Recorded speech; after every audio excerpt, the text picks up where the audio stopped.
I went like this to clip it and dropped it.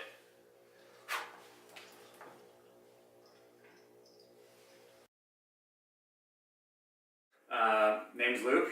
I'm I guess you could call me the head honcho. I'm the guy that's behind most of the marketing here. You'll usually find me stuck in my office most days if you come walking in. And if all the guys are busy, I may even get to help you. Favorite break? I don't know if I have a favorite break. The break I'm usually at, you'll find me somewhere in Del Mar typically, somewhere between 4th Street and 11th, somewhere in the reefs in there. Depending on the swell direction, I may be up in Solana somewhere, but that's where you're usually going to find me.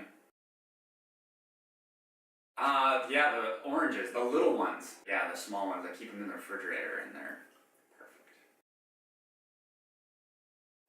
I think honestly, my favorite surfer. I'm gonna go back a little bit. I'm gonna go Jerry Lopez. One of the things that I love about Jerry Lopez then and now was, I mean, he was one of the pioneers of the North Shore, and that is, I mean, it's the holy grail, right? But what I love about him today is that he lives in Bend, Oregon, and snowboards, and builds surfboards in Oregon. How random is that? And what's cool about it is that he's following what it is that he wants to do. And I respect that a lot.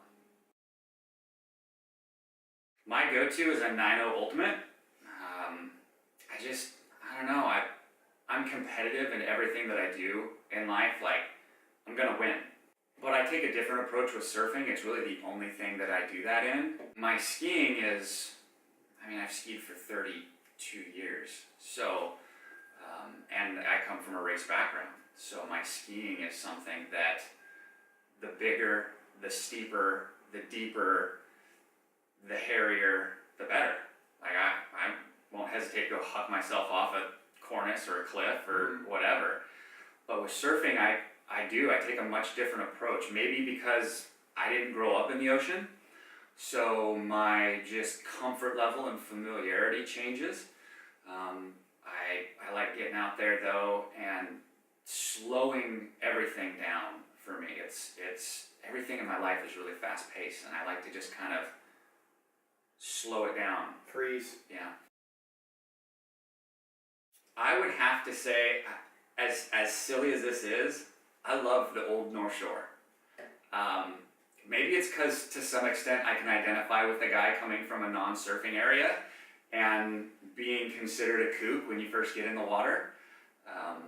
But there was something about it. I feel like I can watch it multiple times and always take something away of just a deeper understanding of all the guys that came before us. Since I'm on the marketing end, I look at probably our business in a little bit different light.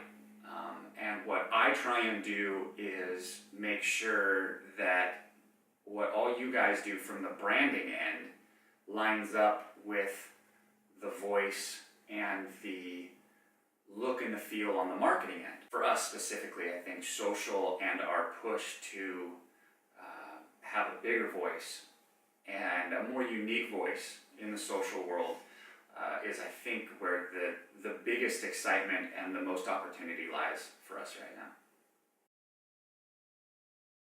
My proudest dad moment actually just happened just this week. I'm dealing with a back issue right now. I was skiing a couple weeks ago, hucked myself off a cornice. So my son walks into my office and goes, "Hey Dad, how's your back?"